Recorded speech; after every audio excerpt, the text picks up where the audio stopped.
좋아요, 구독. 파월 같은 경우에는 지금 모를 리가 없죠. 아. 지금 경기 상황이 어떻게 됐고 경기 사이클이 어떻게 된다라는 것을 네. 모를 리가 없는데 네. 굉장히 이제 어차피 경제하고 정치는 따로 떨어져서 생각을 할 수가 없기 때문에 제가 어저께 주말 특강을 한 2시간 반 정도 했는데요. 일요일 날에도. 네. 여기에서도 제가 일단 몇 가지를 말씀을 드렸습니다. 어저께 주말 특강 내용을 제가 잠깐만 조금 복기를 해드리면 네. 파월 의장은 모르고 있는 게 아니죠.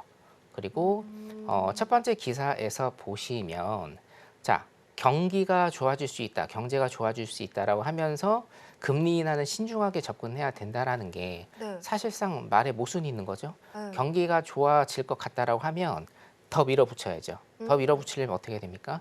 금리를 인하해서 소위 얘기해서 이제 붐업을 일으켜야 되는데 네. 금리 인하하는 게 지금 너무 두려운 거죠. 금리 인하를 해버리면 기껏 지금 9.1에서 3.0대 3.23%로 네. 떨어뜨렸던 이게 물가를 다시금 기대 인플레이션이 오르면서 오르게 하는 역효과죠. 네. 역효과가 날 수도 있다라는 거예요. 이게 사실 여러분들 이제 미국의 대선이 네. 코앞에 다가왔기 때문에 그리고 지금 뭔가 조금 이상한 소문들이 들려오기 시작합니다.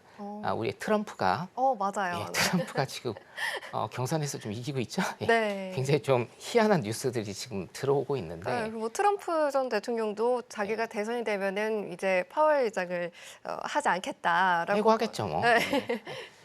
일단은 그런데요. 자, 네. 여기에서 여러분들이 생각하셔야 될 건 뭐냐면 제가 저번 주에도 일단은 말씀드렸다시피 바이든 행정부 같은 경우에는 경기를 부양시키는 걸 원합니다.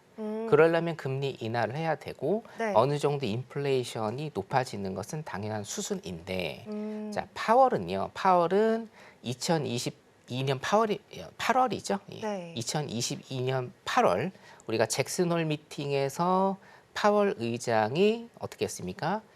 공식적으로 자기는 폴 볼커의 뒤를 따라가겠다라고 그렇게 사실상 선언을 했어요. 금리 인상을 굉장히 지속적으로 그리고 강도 높게 하면서 인플레이션을 잡겠다라는 겁니다. 이런저런 뭐 여러 가지 설왕설래가 있기는 하지만 네. 그때부터 파월 의장이 지금까지 보인 행보는 네. 굉장히 적절한 행보였다라고 일단 제가 그렇게 생각을 하고 항상 제가 이제 평가를 하는데 네. 청문회에 불러다니고 인터뷰를 하고 그리고 기자회견 중에 여러 가지 질문을 받으면서 공격을 또 많이 받았죠. 청문회 같은 경우에는 그 연방 의원들의 공격을 많이 받음에도 불구하고 꿋꿋이 지금 2년 넘게 금리 인상을 통해서 인플레이션을 잡아가는 그런 과정에 있습니다. 자, 근데 이 2년 동안 했던 것들을 모두 싸그리 네. 없애버리는 게 바로 금리 인하다. 그러니까 경기 같은 경우에는요, 여러분 지금 고용 지표가 떨어져야 됨에도 불구하고 네. 고용 지표가 굉장히 견고하기 때문에 전반적인 경기는 좋아 보입니다. 좋아 보이는데 겉으로는 좋아 보이는데 이게 당연한 수순이 아니라 당연한 수순 제가 뭐라고 말씀드렸습니까? 금리 인상을 2년 동안 했기 때문에 네. 그 부작용이 나타나야 하고 그 부작용은 노동시장에 임팩트를 주면서 실업률이 높아지고 고용이 안 좋아지고 신규 실업수당 청구가 늘어나고 구인이직 보고서상의 구인과 이직의 비율이 낮아지면서 임금 인플레이션이 완화되면서 경기 침체, 뭐 연침체든 아니면 경침체든 사실은 상관없어요. 두 번째 주제가 이제 노랜딩 말씀하셨잖아요. 네. 무착륙, 네. 소프트 랜딩, 하드 랜딩, 노 랜딩이 세 가지가 있는데 네. 과연 어떤 랜딩을 택하느냐에 따라서 미국이 향후에 V자 반등을 그리면서 경기를 회복할 것인지 아니면 침체에 빠질 것인지가 명확히 보이는 거죠. 자, 첫 번째 시나리오는 일단은 네. 무착륙 시나리오 같은 경우에는 노랜딩입니다. 경기 침체가 아예 없다는 거거든요. 자, 이거 보세요, 여러분. 지금 노랜딩에서 가장 큰 문제는 제가 결론적으로만 말씀을 드리면 결론을 먼저 좋을 말씀드릴게요. 거라고 생각했는데 문제점이 굉장히 큰 문제가 있죠. 왜냐? 고금리, 고인플레이션, 고물가의 고착화입니다. 수년간 계속될 겁니다. 네. 자, 여러분 보세요. 무착륙입니다. 노랜딩이거든요. 경기 침체가 없어요. 아예 경기 침체가 없는 거예요. 경기 침체가 없기 때문에 금리 인하를 못합니다. 지금 금리가 5.5%인데 여러분 네. 모르시는 분들 위해서 제가 복기를 한번 해드릴게요. 2022년 초에 0.25%였어요. 근데 지금 5.5%예요. 몇 배죠? 22배? 네. 맞나요? 약 22배가 오른 겁니다. 2년 동안. 근데 이게 2년은 아니에요. 왜냐? 6개월 정도 금리 동결했기 때문에 1.6년이죠. 1년 반 동안 22배 금리를 올려버렸어요. 자, 근데 무착륙이라는 건 뭡니까, 여러분? 경기 침체가 없는 상태예요. 경기 침체가 없는 상태니까 금리 인하를 못하는 겁니다. 그럼 어떻게 됩니까? 5.5%라는 금리가 고착화가 되는 거예요. 네. 그렇죠? 자, 두 번째, 인플레이션 보겠습니다. 인플레이션 같은 경우에는 지금 경기가 좋아진다라는 뜻이잖아요. 무착륙은. 네. 그럼 인플레이션이 지금 3% 초반까지 잡혔는데 이게 오르겠습니까? 안 오르겠습니까? 기대 인플레이션이 오르면서 오를 수밖에 없어요. 네. 최소한 지금 이 3% 초반의 인플레이션이 고착화된다. 자, 그럼 결론적으로 노랜딩이 뭐가 좋습니까? 안 좋습니다. 노랜딩의 결론은요. 이건 제가 이제 작년부터 계속 말씀드렸던 건데 노랜딩의 결과는 고금리와 고인플레이션의 고착화예요. 그렇기 때문에 이 고통스러운 순간이 수년간 계속될 수 있습니다. 그거를 지금 말하고 있는 거거든요. 기사에서. 요거 같은 경우에는 제가 항상 여러분들한테 네. 기본적 매크로 시장을 분석하는 기본적 분석을 할 때 계속해서 일단 강조를 드린 것이기 때문에 네. 여러분들 제가 일요일마다 이제 주말 특강 하고 있죠. 예, 주말 특강 밤 9시에 하니까 일요일은 성견 선생님과 함께 한다라는 생각 가지시고 노란톡방 들어오셔서 많이들 배우시고 정보 얻어가시면 될 것 같습니다. 무착륙, 노랜딩은요, 여러분 여러 가지 시나리오가 있을 수는 있으나 네. 결국에는 고물가와 고금리의 고착화, 수년간 고착화되는 이런 굉장히 안 좋은 현상을 초래할 가능성이 많다라고 여러분들이 일단 기본적으로는 그렇게 아시면 될 것 같습니다. 첫 번째 기사는 여기까지 하도록 할게요. 네, 이렇게 기사 살펴보고 왔는데요.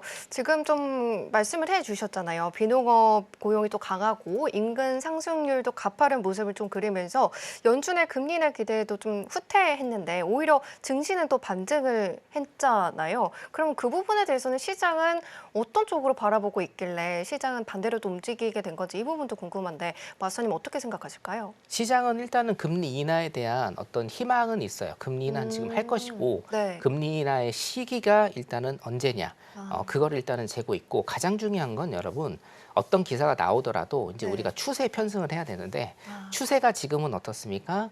시장이 금리 인하를 통해서 위로 올라갈 것이다라는 시장 참여자들의 그런 희망적인 그런 희망이 지금 계속해서 보이고 있기 때문에 시장은 지금 조금 오르고 있는 상황이다라고 일단 그렇게 판단하시면 되고 우리 해선하시는 분들은 네. 기본적으로 대응입니다. 대응이 첫 번째거든요. 그래서 지금 대응을 지금 매수 쪽으로 계속해서 대응이 되고 있는 상황이기 때문에 일단은 포커스는 매수 쪽으로 맞추시되 굉장히 많이 올랐잖아요. 굉장히 네. 많이 올랐기 때문에 굉장히 많이 흔들 수 있다. 하지만 방향성은 일단은 매수 쪽이 맞다라는 생각을 가지고 대응을 하시면 되고 지금 두 번째 기사를 이제 조금 있다가 앵커님께서 말씀을 하신 다음에 제가 두 번째 기사에 대해서도 한번 심도 있게 설명을 해드리도록 하겠습니다. 네, 두 번째 기사는요, 이 노랜딩과 관련했던 기사였습니다. 이 기사를 토대로 좀 본다면 지금 시장은 경기 연착륙을 가리키는 신호로 좀 해석하고는 있는데 새로운 종류의 위험, 지금 노랜딩이 발생을 하고 있다라고 말을 하면서 지금 이 부분이 가장 좀 위험한 이유가 첫 번째는 기업들이 실적이 좀 낙관적이지 않다 이런 전망을 또 내놓고 있다라고 말을 해놓고 있고요. 그리고 지역은행에 대한 우려가 다시금 좀 재등장하면서 이 점도 경제 상황에 굉장히 좀 힘들 수 있는 부분이다라고 기사에서는 말을 했습니다. 이 부분이 지금 좀 지역은행과 관련해서 굉장히 많이 좀 쏟아지고 있는데 지금까지는 좀 퍼지지는 않았습니다. 하지만 이 부분이 조금 더 심화될 경우에는 시장에도 그리고 위험자산 신호 심리도 좀 많이 낮아질 것 같은데 이 부분에 대해서는 어떻게 좀 대응을 해보면 좋을까요? 제가 일단 두 가지를 말씀을 드릴게요. 지표 관련해서 일단 말씀을 네. 드리고 두 번째 이제 그 앵커님께서 말씀하신 지역은행 사태에 대해서 일단 좀 말씀을 드리겠습니다. 네. 지역은행 사태, 미국의 지역은행 같은 사태의 경우에는 작년에 일단은 문제가 불거졌죠. 작년에 어떤 문제가 불거졌나요? 채권 수익률, 그렇죠? 금리 상승으로 인해서 채권 수익률이 변동이 나면서 자, 우리 그 전 세계적으로 가장 안전하다고 믿는 자산이 딱 두 가지가 있습니다. 네. 첫 번째 달러, 네. 그렇죠? 두 번째 뭡니까? 미국 국채죠.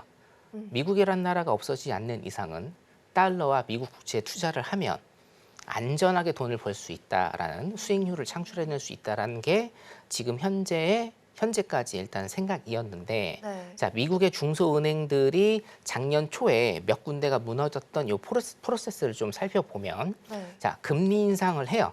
금리 인상을 하면서 뭡니까? 채권의 수익률이 낮아지죠. 채권 가격이 낮아져요. 네. 자 채권은요 현물이기 때문에 주식처럼 생각하시면 돼요. 자 미국의 중소은행들이 미국 채권을 굉장히 많이 사고 있었는데 금리가 상승되니까 채권의 가격이 떨어진 거예요. 근데 네. 채권은 현물이기 때문에 주식하고 똑같다고 제가 설명을 드렸잖아요. 자, 그러면 채권 가격이 떨어지니까 쉽게 얘기해서 내가 가지고 있는 주식의 가격이 떨어집니다. 그럼 내 자산이 줄어들겠죠. 네. 자, 여러분 이게 키포인트거든요. 은행의 자산이 줄어든 거예요. 은행의 자산이 줄어들면 뭐가 발생을 하느냐? 뱅크런 사태가 발생을 합니다. 그래서 작년에 미국의 중소은행들 몇 개가 무너졌던 겁니다, 여러분. 자, 이게 제가 이제 작년에 여름에 강연회에서 이 내용을 굉장히 자세하게 좀 다뤄드렸는데 네. 기회가 된다라고 하면 어차피 제가 굉장히 많은 강연회를 하는 전문가 중에 한 사람이기 때문에 네. 한 번 다시 좀 다뤄드리도록 하겠습니다. 자, 이 결론이 이거거든요. 네. 세계에서 가장 안전한 자산이라고 생각을 한 미국의 국채를 가지고 있는 은행들이 미국 국채의 가격이 떨어지니까 내 자산이 떨어진 걸로 나와요. 자, 그런데 실제로 주식도 마찬가지인데 네. 내가 주식을 갖고 있는데 주식 가격이 떨어집니다. 그럼 실질적으로 내 자산이 줄어든 걸로 확정은 안 돼 있어요. 그죠? 언제 확정됩니까? 팔았을 때. 네. 손절을 했을 때, 손절매를 했을 때 내 자산이 떨어진 걸로 확정이 되죠. 자, 그런데 은행 같은 경우에는 아직 팔진 않았어요. 자산을 갖고 있는데 그 네. 자산의 가치가 떨어진 것 뿐이에요. 자, 그런데 우리가 미국도 마찬가지인데 공시를 하지 않습니까? 자산이 떨어진 걸로 나오는 거예요. 재무제표상에. 네. 그러니까 투자자들은 어때요? 은행에 예적금을 맡긴 투자자들 같은 경우에는 불안하죠. 불안하죠. 네. 불안하면 뭐가 일어나나요? 뱅크런이 일어납니다. 아. 우리나라 새마을금고 사태랑 똑같습니다, 여러분. 그렇죠? 예. 저도 새마을금고에서 돈을 뺐는데 똑같아요. 네. 새마을금고랑. 예. 그렇기 때문에 뱅크런이 일어났는데 요즘에 인터넷이 굉장히 많이 발달했기 때문에 네. 뱅크런 사태가 일어날 때까지 수일이 걸린 게 아니라 이게 뭡니까? 딱 24시간 안에 끝나버렸어요. 왜? 인터넷 뱅킹으로 다 돈을 빼는 거예요. 그렇기 때문에 지금 미국의 중소은행들이 작년 초에 무너졌던 거고 이게 미 정부에서 긴급 자금을 투입을 하고 주요 은행들의 채권을 매입하라는 무언의 협박을 했기 때문에 지금 이 사태가 진정이 된 건데 이런 상태로 금리 동결 상태로 일단은 계속 가게 되면 네. 어차피 채권의 가격은 떨어지게 돼 있고 채권의 가격이 떨어지면 미국의 많은 은행들이 갖고 있는 미국채 가격이 떨어질 것이고 자산이 떨어진 걸로 재무제표상의 공시가 될 것이고 그럼 뭡니까? 사람들이 동요를 하기 시작하는 게 또 발생을 할 수가 있다. 이게 작년 초에 일단은 벌어졌던 사태고 네. 아직까지 마무리되지 않는 상태다. 일단 이렇게까지만 여러분들께서 간단히 정리를 좀 하시면 될 것 같고요. 네. 자, 첫 번째 이제 말씀을 드리려고 했던 저번 주에 노동 위크 데이였습니다. 제가 네. 굉장히 좋아하는 한 주인데요. 노동 위크 데이 같은 경우에 수익률도 굉장히 좋고 굉장히 매매하기가 좋거든요.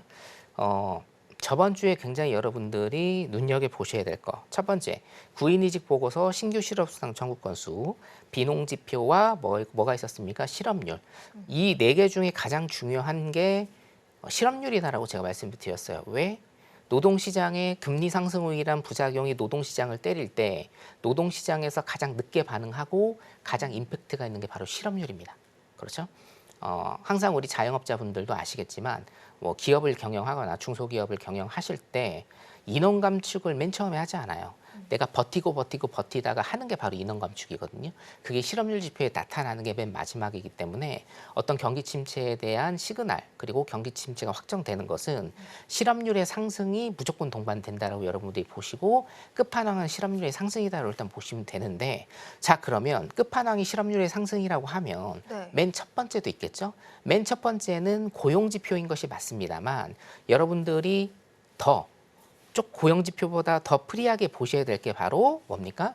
구인이직 보고서다라는 걸 제가 굉장히 많이 강조를 작년부터 드리고 있고 2023년 후반기 때부터 고용지표 고용지표 우리가 쫄트라고 부르는 구인이직 보고서, 네. 구인이직 보고서를 굉장히 잘 보셔야 된다라고 여러분들한테 이제 말씀을 드립니다.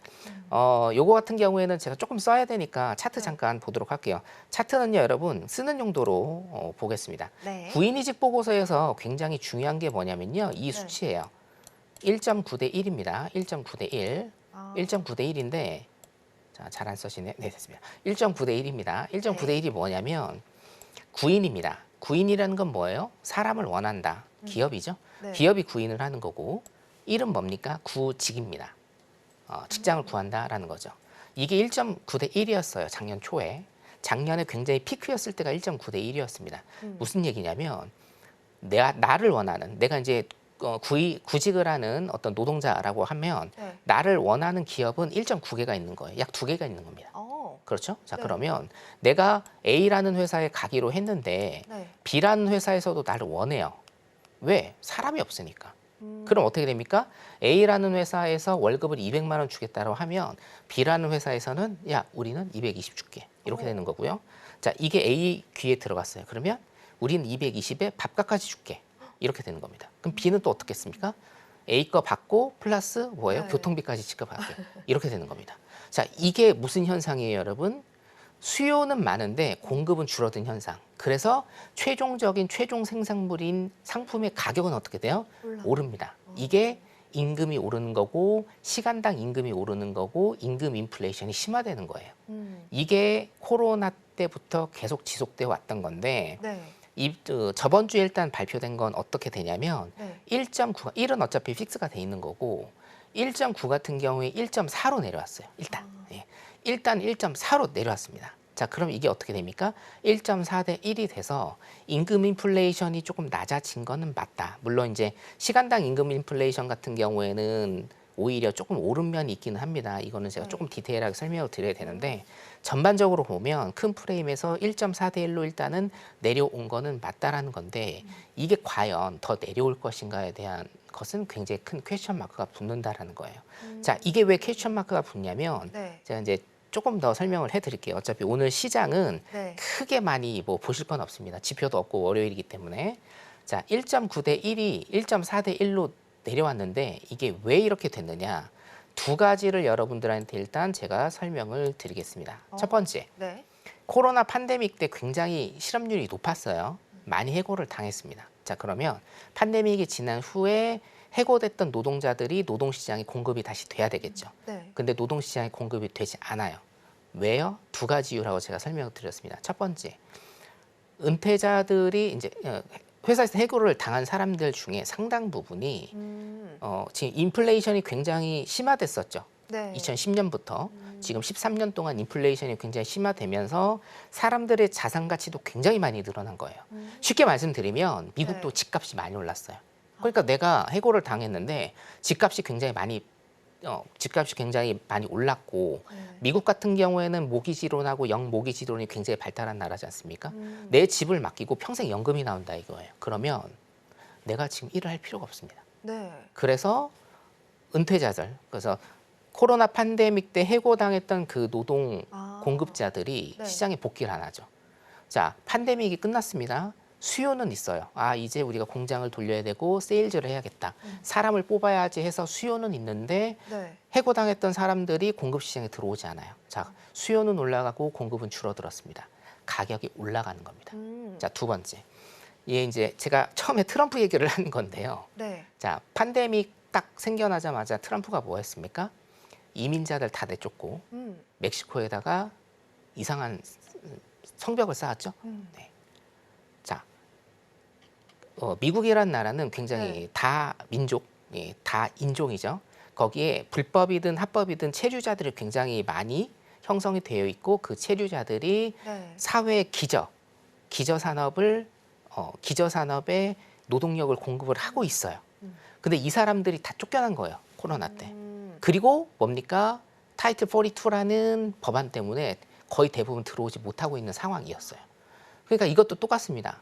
코로나 팬데믹 이후에 그리고 트럼프가 대통령에서 물러나면서 수요는 올랐는데 네. 이민자들의 노동 공급이 현실화되지 않았다. 이것도 뭡니까? 가격이 오르는 겁니다. 그러니까 임금이 오르는 거예요. 이렇기 때문에 지금 수요와 공급, 네. 구인이직 보고서 상에 1.9대 1이라는 게 지금 지속돼 왔던 거고 이게 조금 내려서 1.4대 1이 됐으나 이런 두 가지 이유로 인해서 이게 1대1로 맞춰지는 게 굉장히 어렵다는 거예요. 자, 그러면 여기서 결론은 뭡니까? 네. 임금 인플레이션 어쩔 수 없이 받아들여야 한다. 전년이나 전월 대비해서 조금 낮아질 가능성이 있을지언정 1대1은 나오기가 굉장히 힘들다. 그러면 이 임금 인플레이션의 어떤 한 파트도 우리가 받아들여서 여러분들이 분석을 하셔야 된다는 거고 오늘 일단은 월요일이기 때문에 제가 굉장히 조금 장황하지만 키포인트만 일단은 좀 말씀을 드렸고요. 네. 성견 선생 노란톡방에 들어오시면 주말 특강이나 아니면 기본적 분석 해드리는 시간에 이런 것도 굉장히 좀 디테일하게 여러분들한테 해드리고 있으니까 매크로 시장 공부하고 싶으신 분들은 제 방에 들어오시면 되겠습니다. 오늘 일단은 전체적으로 큰 프레임 잡아드리도록 하겠습니다. 여기까지입니다. 좋아요, 구독!